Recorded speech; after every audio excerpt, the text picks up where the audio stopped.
Rikki Tikki Tavi by Rudyard Kipling, 1893.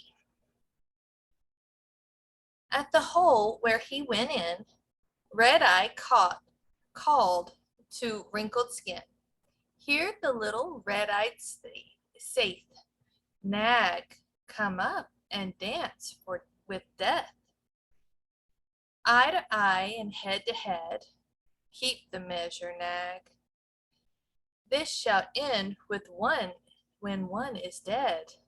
At thy pleasure, nag. Turn for turn and twist for twist. Run and hide thee, nag. Ha! The hooded death has missed. Woe betide thee, nag. This is the story of the greatest war that Rikki Tikki Tavi fought single-handedly through the bathrooms of the big bungalow in Segowlee cantonment. Darzee, the tailor-bird, helped him. Chuchundra, the musk-rat, who never comes out into the middle of the floor, but always creeps around by the wall, gave him advice. But Rikki Tikki did the real fighting. He was a mongoose, rather like a little cat in his fur and his tail, but quite like a weasel in his head and his habits. His eyes and the end of his restless nose were pink. He could scratch himself anywhere he pleased, with any leg, front or back, that he chose to use. He could fluff up his tail till it looked like a bottle brush, and his war cry as he scuttled through the long grass was Rikk-tikki-tikki-tikki-tchk. One day, a high summer flood washed him out of the burrow where he lived with his father and mother and carried him, kicking and clunking, down a roadside ditch. He found a little wisp of grass floating there and clung to it till he lost his senses. When he was revived, he was lying in the hot sun on the middle of a garden path, very draggled indeed, and a small boy was saying, "Here's a dead mongoose. Let's have a funeral." "No," said his mother. "Let's take him in and dry him. Perhaps he isn't really dead."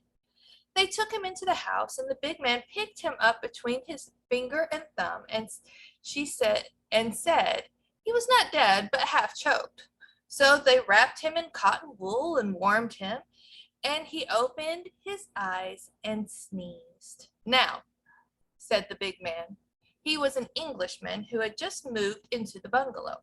"Don't frighten him, and we'll see what he'll do." It's the hardest thing in the world to frighten a mongoose, because he's eaten up from nose to tail with curiosity. The motto of all the mongoose family is run and find out. And Rikki Tikki was a true mongoose. He looked at the cotton wool, decided it was not good to eat, ran all around the table, sat up and put his fur in order, scratched himself, and jumped on the small boy's shoulder. "Don't be frightened, Teddy," said his father. "That's his way of making friends." "Ouch, he's tickling under my chin," said Teddy.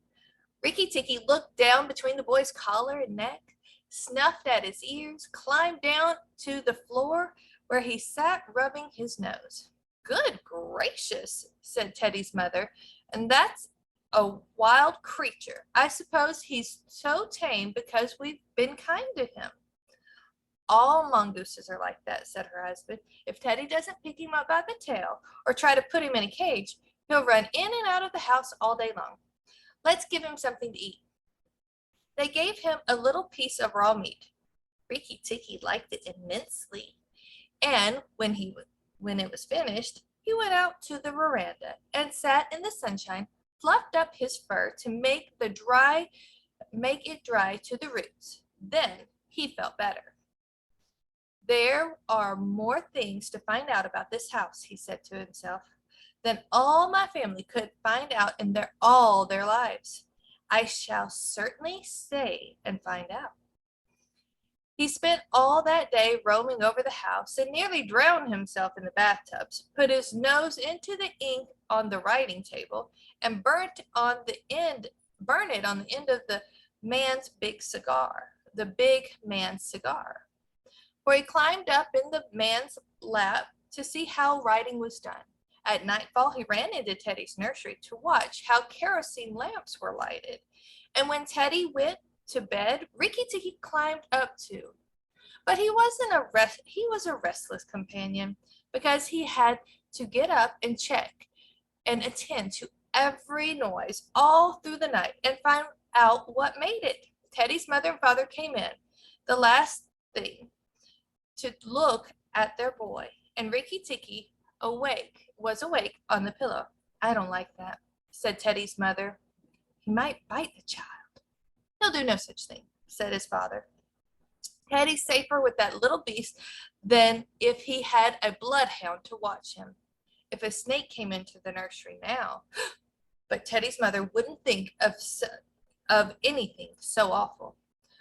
Early in the morning, Rikki-tikki came to early breakfast in the veranda, riding on Teddy's shoulder, and they gave him a banana and some boiled egg, and he sat on all their laps one after another, because every well-brought-up mongoose always hopes to be a house mongoose someday and have the rooms to run about in.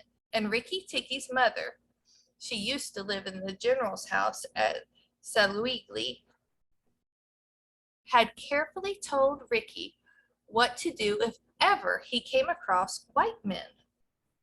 Then Rikki-tikki went out into the garden to see what was to be seen. It was a large garden, only half cultivated, with bushes as big as summer houses of Marshall Neal roses, lime and orange trees, clumps of bamboos, and thickets of high grass. Rikki-tikki licked his lips.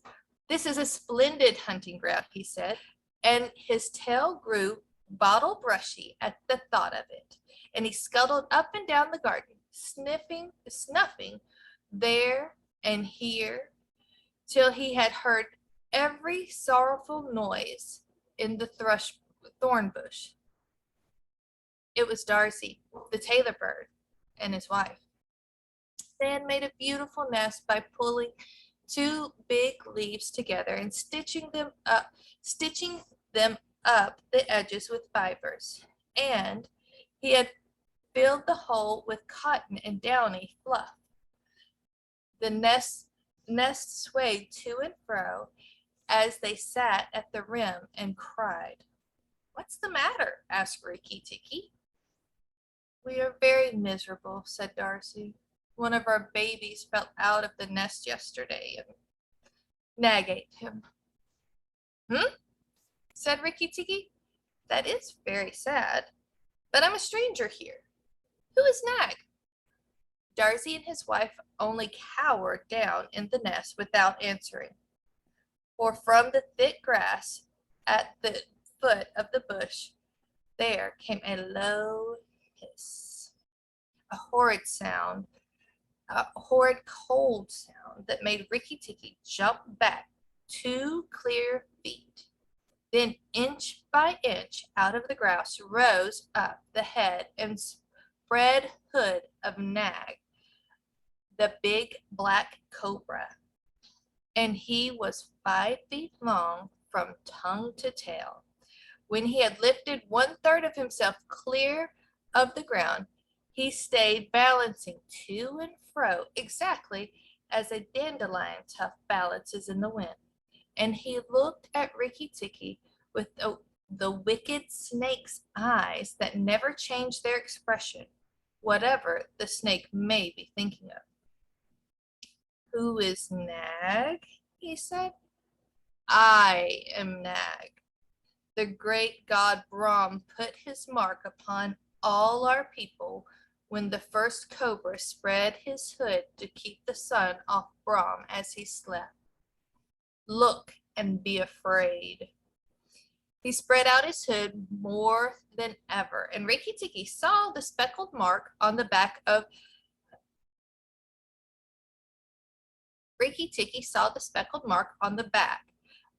it that looks exactly like the eye part of a hook and eye fastening. He was afraid for a minute, but It is impossible for a mongoose to stay frightened for any length of time, and though Rikki Tikki had never met a live cobra before, his mother had fed him dead ones, and he knew that all of grown mongoose's business in life was to fight and eat snakes. Nag knew that too, and at the bottom of his cold heart, he was afraid. Well, said Rikki Tikki, and his tail began to fluff up again. Marks or no marks, do you think it's right for you to eat fledglings out of a nest? Nag was thinking to himself and watching the least movement in the grass behind Rikki Tikki. He knew that mongooses in the garden meant death sooner or later for him and his family. But he wanted to get Rikki Tikki off his guard, so he dropped his head a little and put it to one side. Let us talk, he said. You eat eggs. Why should not I eat birds? Look behind you, look behind you, sang Darzee. Rikki Tikki knew better than to waste time in staring. He jumped up in the air as high as he could go, and just under him whizzed by the head of Nagina, Nag's wicked wife. She had crept up behind him as he was talking to make an end of him, and he heard her savage hiss as the stroke missed. He came down almost across her back, and if he had been an old mongoose, he would have known that then was the time to break her back with one bite. But he was afraid of the terrible lashing return stroke of the cobra. He bit indeed, but did not bite long enough. He jumped clear of the whisking tail, leaving Nagina torn and angry. Wicked, wicked Darzee, said Nag, lashing up as high as he could reach towards the nest in the thorn bush, but Darzee had built it out of the reach of snakes, and it only swayed to and fro. Rikki Tikki felt his eyes growing red and hot. When a mongoose's eyes grow red, he is angry, and he sat back on his tail and hind legs like a little kangaroo, and looked all around him and chattered with rage. But Nag and Nagina had disappeared into the grass. When a snake misses its stroke, it never says anything or gives any sign of what it means to do next. Rikki Tikki did not care to follow them, for he did not feel sure that he could manage two snakes at once. So he trotted off to the gravel path near the house and sat down to think. It was a serious matter for him. If you read the old books of natural history, you will find that they say when a mongoose bites the snake and wants to get bitten, he runs off and eats some herbs that cure him. That's not true. The victory is only a matter of quickness of eye and quickness of foot. Snake's blows against mongoose's jump, and as no eye can follow the motion of a snake's head when it strikes, that makes it much more wonderful than any magic herb. Rikki Tikki knew he was a young mongoose, and it made him the more pleased to think that he managed to escape a blow from behind. It gave him confidence in himself, and when Teddy came running down the path, Rikki Tikki was ready to be patted. But just as Teddy was stooping, something flinched a little in the dust, and a tiny voice said, "Be careful. I am death." It was Karat, the dusty brown snakeling that lies for choice on the dusty earth, and his bite is as dangerous as the cobra's. But he's so small that nobody thinks of him, so he does more harm to people. Rikki Tikki's eyes grew red again, and he danced up to Karat with a particular rocking, swaying motion that he had inherited from his family.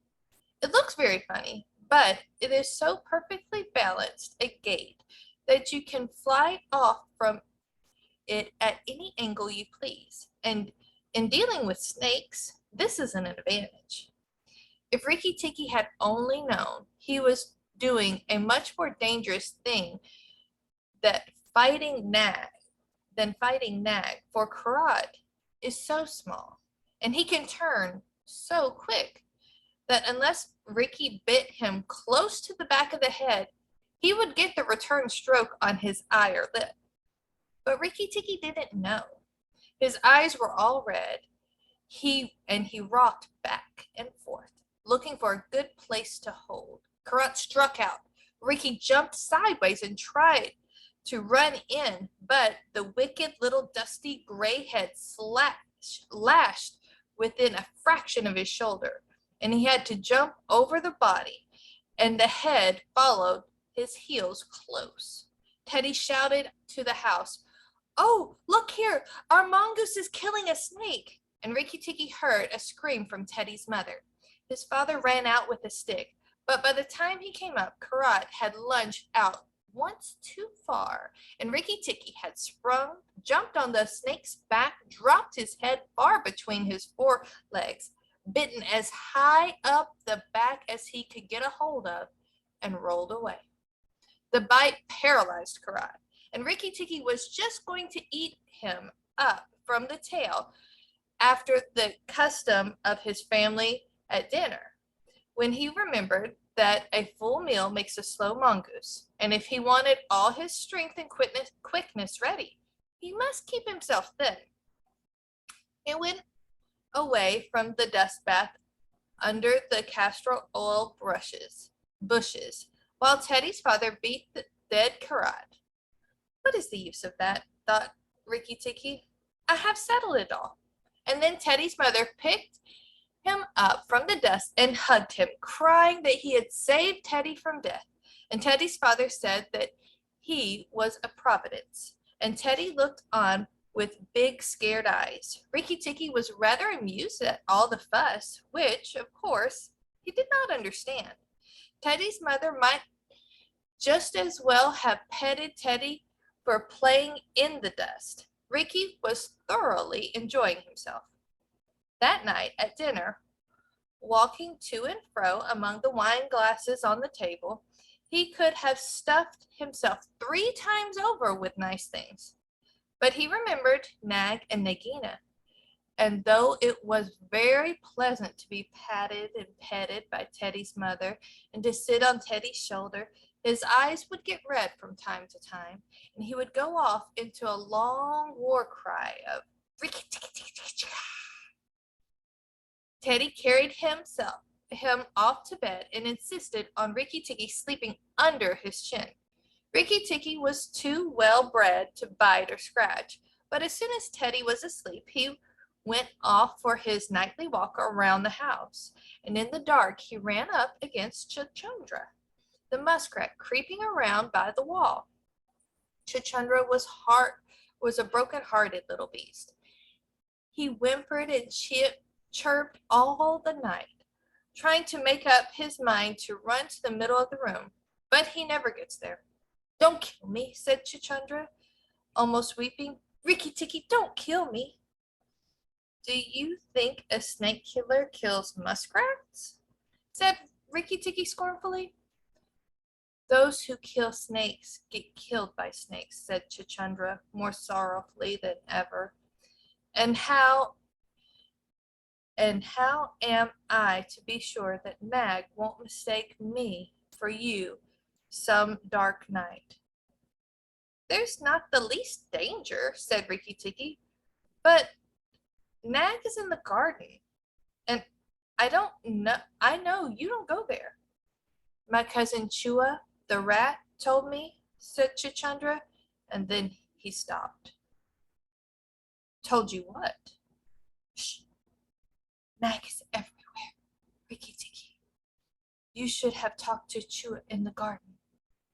"I didn't, so you must tell me. Quit, Chuchundra, or I'll bite you."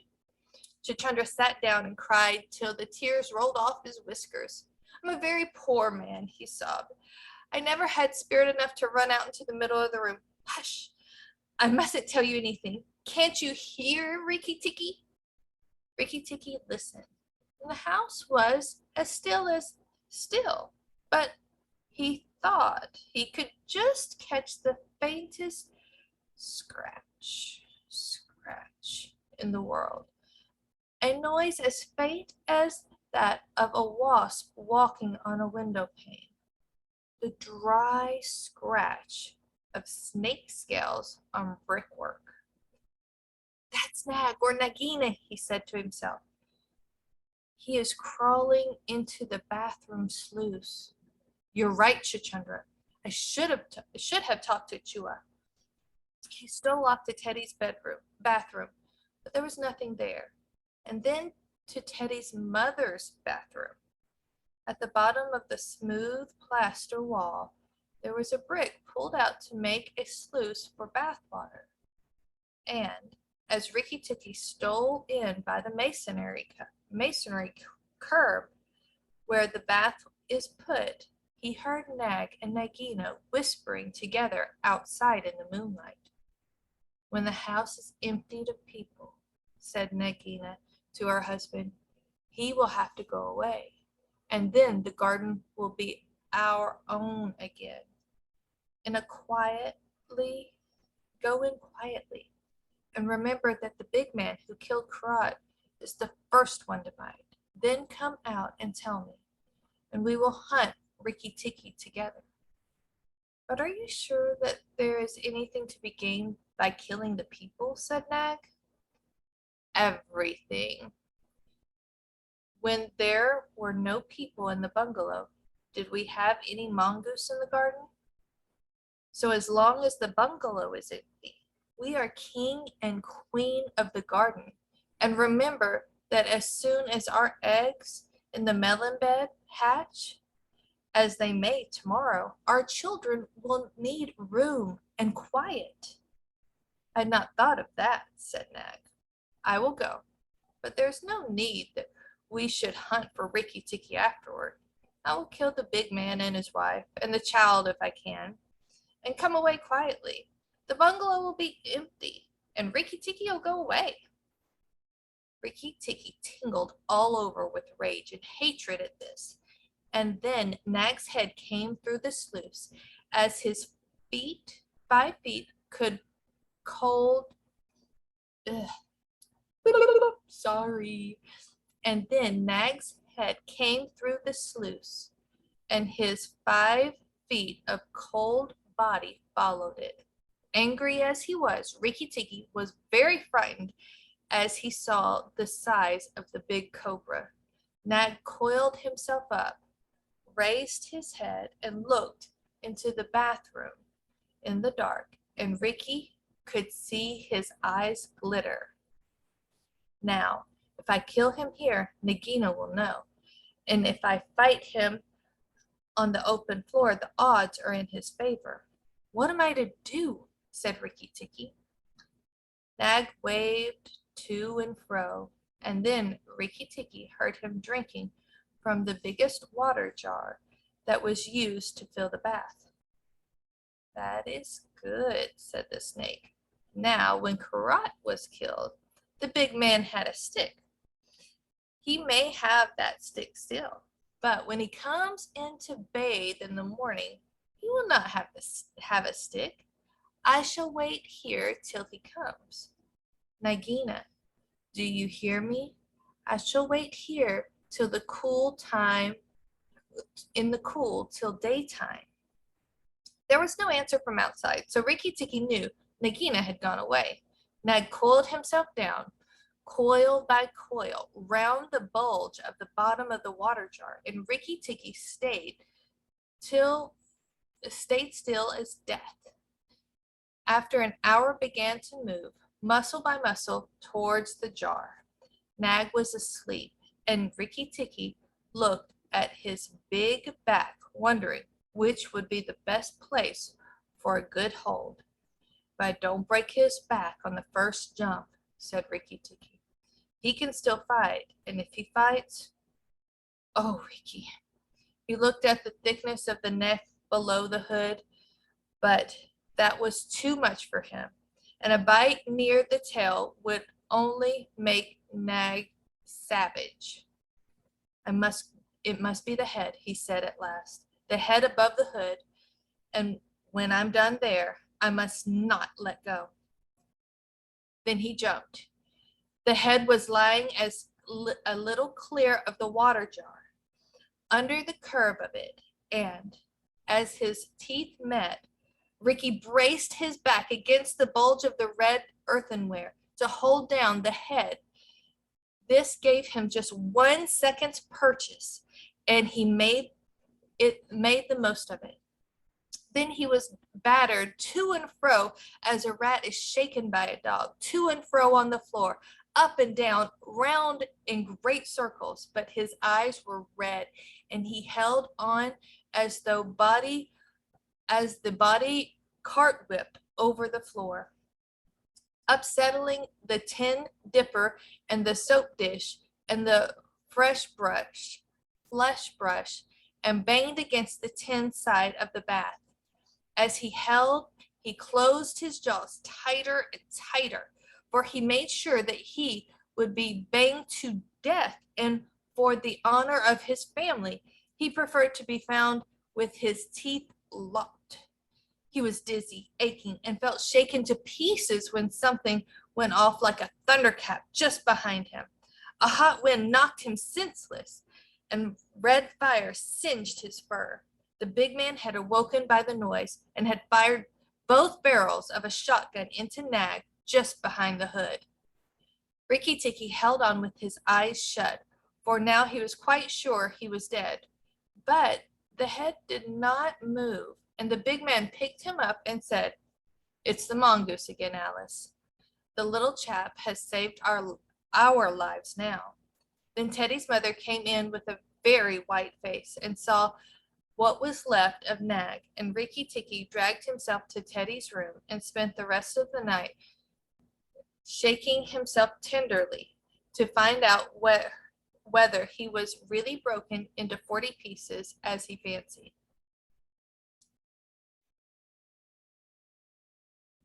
When morning came, he was very stiff, but well pleased with his doings. "Now I have Nagina to settle with, and she will be worse than 5 nags.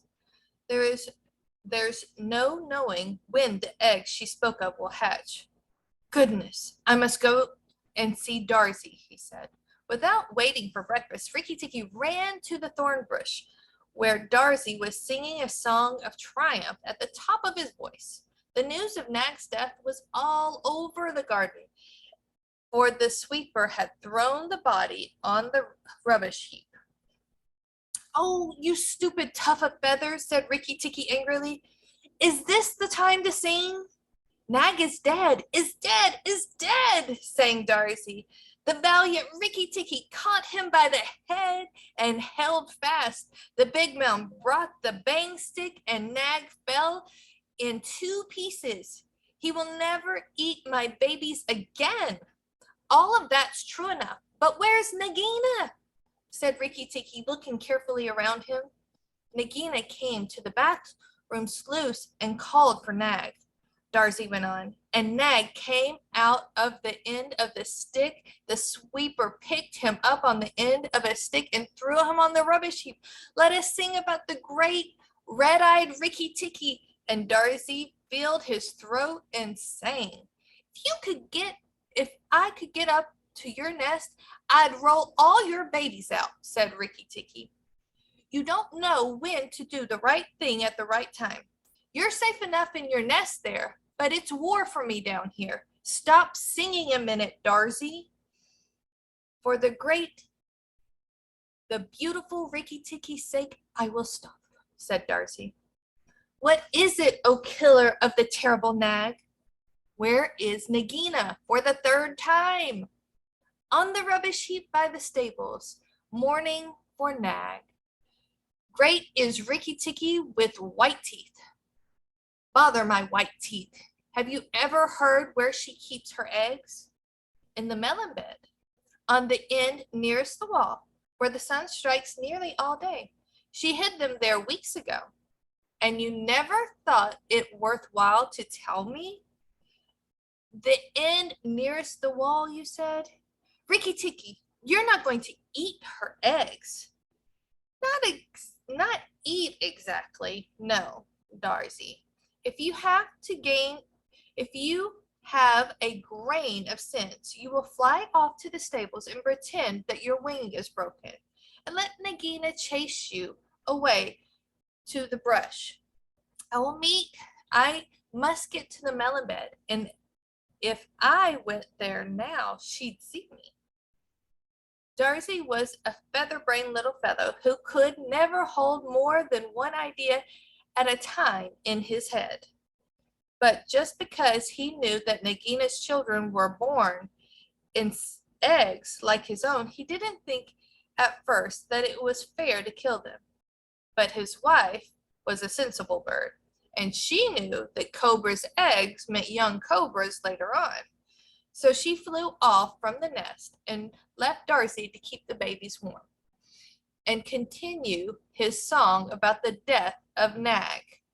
Darzee was very like a man in some ways. She fluttered in front of Nagina by the rubbish heap and cried out, "Oh, my wing is broken. The boy in the house threw a stone at me and broke it." Then she fluttered more desperately than ever. Nagina lifted her head and hissed, "You warned Rikki-tikki when I would have killed him. Indeed and truly, you have chosen a bad place to be lame in." And she moved towards Darzee's wife, slipping along over the dust. "The boy broke it with a stone," shrieked Darzee's wife. "Well, it may be some consolation to you when you're dead to know that I shall settle accounts with the boy. My husband lies on the rubbish heap this morning, right? But before the night, the boy in the house will lie very still. What is the use of running away? I'm sure to catch you. Little fool, look at me." Darzee's wife knew better than to do that, for a bird who looks at a snake's eyes gets so frightened that she cannot move. Darzee's wife fluttered on, piping sorrowfully and never leaving the ground, and Nagina quickened her pace. Rikki-tikki heard them going up the path from the stables, and he raced for the end of the melon patch near the wall.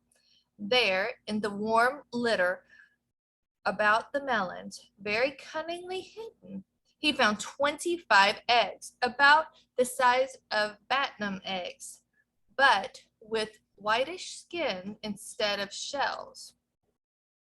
It was not a day too soon, he said, for he could see the baby cobras crawled up inside the skin, and he knew that the minute they were hatched, they could kill a man or a mongoose. He bit off the tops of the eggs as fast as he could, taking care to crush the young cobras, and turned over the litter from time to time to see whether he had missed any. At last, there were only 3 eggs left, and Rikki-tikki began to chuckle to himself when he heard Darzee's wife scream, "Rikki-tikki, I led Nagina towards the house, and she has gone to the veranda, and oh, come quickly, she means killing." Rikki-tikki smashed 2 eggs and tumbled down the melon bed with the 3rd egg in his mouth, and scuttled to the veranda as hard as he could put foot to the ground. Teddy and his mother and father were at early breakfast, but Rikki-tikki saw that they were not eating anything. They sat stone still. Their faces were white. Nagina was coiled on the matting by Teddy's chair, within easy striking distance of Teddy's bare leg, and she was swaying to and fro, singing a song of triumph. Teddy's eyes were fixed on his father, and all his father could do was to whisper, "Sit still, Teddy. You mustn't move. Teddy, keep still." Then Rikki-tikki came up and cried, "Turn around, Nagina. Turn and fight." "All in good time," she said without moving her eyes. "I will settle my accounts with you presently." Look at your friends, Rikki Tikki. They are still and white. They are afraid. They dare not move, and if you come a step nearer, I strike. Look at your eggs, said Rikki Tikki, in the melon bed near the wall. Go and look, Nagina. The big snake turned half around and saw the egg on the veranda. Give it to me, she said. Rikki Tikki put his paw on one on each side of the egg, and his eyes were blood red. What's the price for a snake egg? For a young cobra. For a young king cobra. For the very last of the brood. The ants are all eating all the others down by the melon bed. Nagina spun clear around, forgetting anything for the sake of the one egg. And Rikki Tikki saw Teddy's father shoot out a big hand to catch Teddy on the shoulder and drag him across the little table where the teacups, with the teacups safe and out of reach of Nagina. Tricked, tricked, tricked, Rikki Tikki, chuckled Rikki Tikki. The boy is safe, and it was I that caught Nag by the hood last night in the bathroom.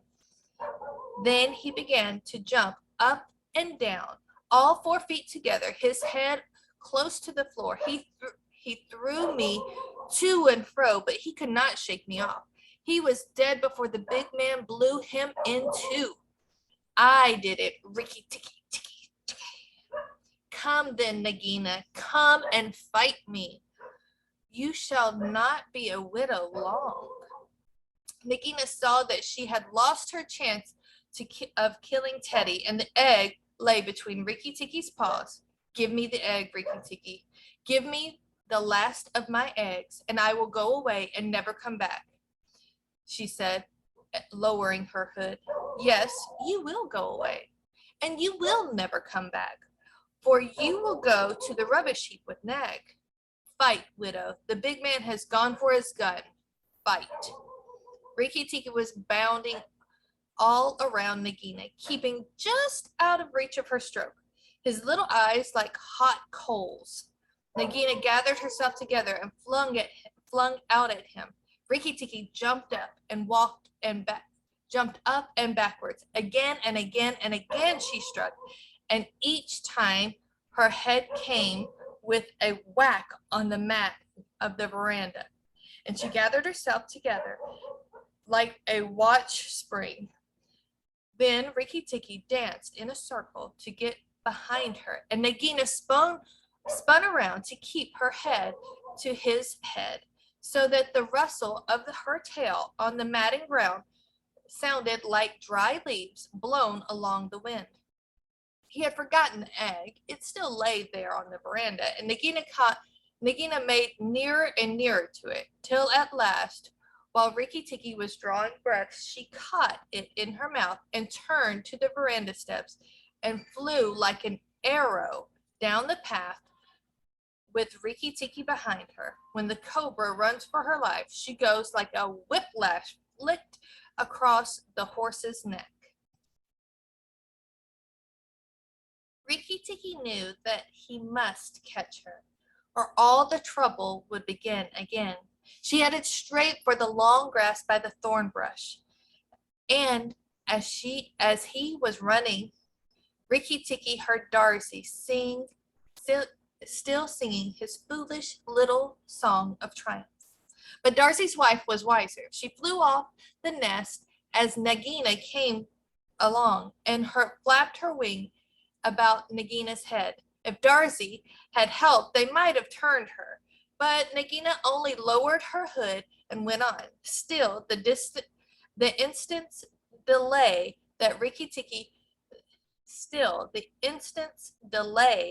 brought Rikki Tikki up to her, and she plunged into a rat hole where she and Nag used to live. His little white teeth were clenching on her tail, and he went down with her. And very few mongooses, however wise and old they may be, care to follow a cobra into its hole. It was a dark hole, and Rikki Tikki never knew when it might open out and give Nagina room to turn and strike at him. He held on savagely and struck out his feet to act as a brace at the dark slopes of the hot, moist earth. Then the grass by the mouth of the hole stopped waving, and Darzee said, "It's all over with Rikki Tikki. We must sing his death song. Valiant Rikki Tikki is dead, for Nagina will surely kill him underground." So he sang a very mournful song that he made up on the spur of the minute. And just as he got to the most touching part, the grass quivered again, and Rikki Tikki, covered with dirt, dragged himself out of the hole leg by leg, licking his whiskers. Darzee stopped with a little shout. Rikki Tikki shook some of the dust off of his fur and sneezed. "It's all over," he said. "The widow will never come out again." And the red ants that live between the grass stems heard him, and began to troop down one after another to see if he had spoken the truth. Rikki Tikki curled himself up in the grass and slept where he was. Slept and slept till it was late in the afternoon, for he had done a hard day's work. "Now," he said when he woke, "I will go back to the house. Tell the coppersmith Darzee, and he will tell the garden that Nagina is dead." The coppersmith is a bird who makes a noise exactly like the beating of a hammer on a copper pot. And the reason he is always making it is because he is the town crier to every Indian garden and tells all of the news to everybody who cares to listen.